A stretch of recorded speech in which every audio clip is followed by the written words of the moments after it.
Как и предполагалось, мирные переговоры в Стамбуле, как и когда-то в Минске, не дали для завершения конфликта между Россией и Украиной ровным счетом ничего, кроме обмена некоторым количеством военнопленных. Это значит, что боевые действия продолжатся, пока одна из сторон не поднимет белый флаг.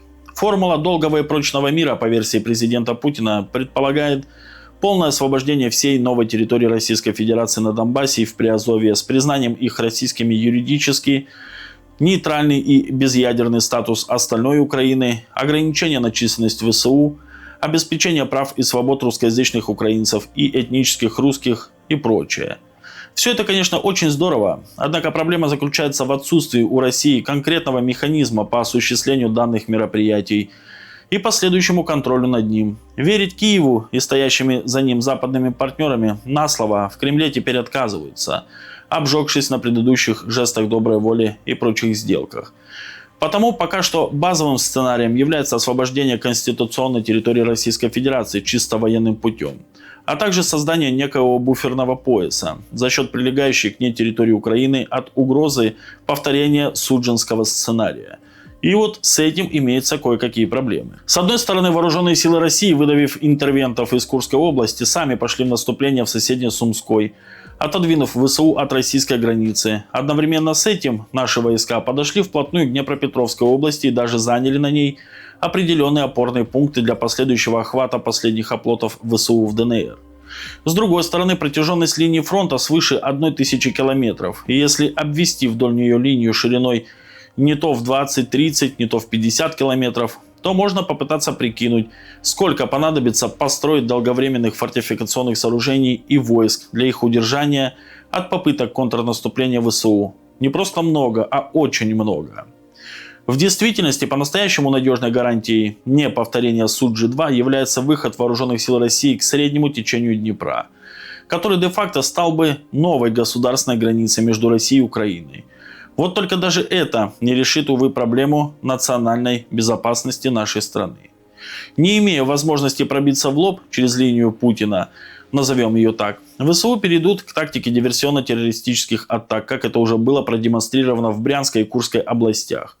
Украинские дроны-камикадзе будут долетать до все более глубоких российских тылов. Когда же вооруженные силы России начнут в ответ бить по инфраструктуре противника еще сильнее, резко возрастет вероятность попытки создания над правобережной Украиной бесполетной зоны при помощи европейской истребительной авиации и средств ПВО. А это уже переход вооруженного прокси-конфликта с блоком НАТО на принципиально новый уровень. Хуже того, есть риски переноса вражеской активности далеко за пределы Незалежной и Черного моря, например, в Африку или в Юго-Восточную и Северо-Восточную Азию. О том, что в ГУР Минобороны Украины есть планы дронных ударов по российским торговым судам на Тихом океане или даже по территории нашего северокорейского союзника, мы подробно рассказывали уже ранее. Пока что именно этот сценарий условных полумер является базовым для дальнейшего развития СВО. Есть ли ему альтернативы? Конечно же есть. О полном освобождении всей территории Украины имеющимися силами говорить не приходится. Россия ведет так называемую ограниченную войну, поскольку целями СВО по-прежнему являются так называемые полумеры. Но даже в рамках подобного подхода к целеполаганию можно добиться значимых результатов, если не распылять ресурсы по широкому фронту, а бить сжатым кулаком в наиболее уязвимые точки. К таковым, например, сейчас можно отнести город Сумы. Этот областной центр Незалежный находится всего в 30 километрах от российской границы и расположен в низине. Если взять его в окружение, перерезав все линии снабжения, гарнизон ВСУ довольно быстро утратит боеспособность, лишившись снабжения и ротации, и либо будет вынужден сдаться, либо же раствориться среди выходящих через гуманитарные коридоры мирных жителей, переодевшись в гражданскую одежду. Для реализации данного сценария бойцам группировки «Север» придется перерезать трассу Н-07, по которой в августе 2024 года из Сум через Юнаковку шли колонны ВСУ в Курскую область, трассу Т-1901, уходящую на северо-восток, трассы Р-45 и Р-44. В конце концов, брали мы и Мариуполь, который куда больше областного центра Сумщины. Что это дало бы? На самом деле довольно многое. Во-первых, вооруженные силы России наглядно доказали бы, что способны освободить не только избушки лесника, но и крупный город, полноценный областной центр. А там, где Сумы, там рядом и Чернигов с Полтавой, и так далее.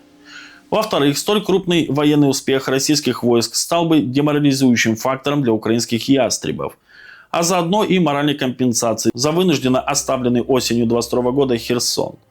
Переход СУМ под контроль вооруженных сил России исключил бы возможность повторного вторжения ВСУ в Курскую область. В-третьих, именно с приграничных СУМ могла бы начаться история альтернативной киевскому режиму украинской государственности, полностью лояльной России. В общем и целом, игра стоит свеч. Ну а наши парни сейчас как раз занимаются данной задачей. Именно для них у нас в Телеграме сейчас идет сбор на подавитель дронов рэп Ромашка 12. И, кстати, друзья, не забывайте подписываться на наш Телеграм-канал, ссылочка на него находится в описании. Там очень много видеороликов с фронта, очень много новостей выходит. В общем, переходите, подписывайтесь, нас там становится с каждым днем все больше и больше. Ждем всех в гости. Ссылка в описании под роликом. Еще одна новость. Украина собралась устроить газовую революцию и добывать десятки миллиардов кубометров газа, дополнительно продавая их в Европу. Правда, у Киева нет денег, и подобные планы озвучиваются уже второе десятилетие. Украина работает над тем, чтобы разогнать добычу природного газа с целью стать крупным экспортером и произвести революцию на энергетическом рынке Европы, пишет британская Telegraph. По его данным, украинские министры изо всех сил пытаются привлечь частные инвестиции и использовать новые технологии бурения, чтобы получить доступ к огромным ресурсам сланцевого газа страны, когда завершится конфликт. 2/3 внутреннего спроса на газ Украина закрывает собственным производством. Однако в этом году российская армия наносила ответные удары и по газодобыче Украины. В результате она просела на 40%, и Киеву пришлось положиться на хранилища, которые к концу сезона почти полностью истощили. Разработка и добыча могут быть быстро налажены с использованием имеющейся газовой инфраструктуры с подключением к газовому рынку Евросоюза, что делает ее очень привлекательной, сказал британскому изданию украинский высокопоставленный источник. По его словам, Украина имеет достаточно месторождений традиционного газа, чтобы покрыть собственное потребление и стать чистым экспортером, а добыча сланцевого газа окажет сильное влияние на ее развитие.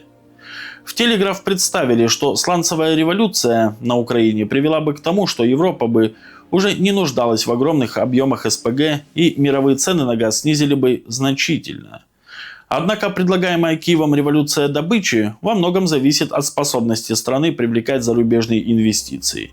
Чиновники из Министерства энергетики Украины используют западные дипломатические связи, чтобы найти частные фонды капитала с высокой толерантностью к риску для финансирования бурения и привлечения технологических партнеров, продолжает британское издание.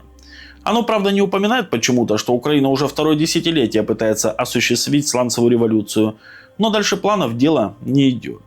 Выступая на мероприятии, один высокопоставленный чиновник сказал, что геологическая зона Львов-Люблин, которая находится на границе Украины и Польши, превосходна с украинской стороны, благодаря более высокой пористости и более низкому содержанию глины, что делает ее лучшей для фрекинга, пишет Телеграф. Вероятные запасы площади оцениваются в 0,8–1,5 триллиона кубометров газа.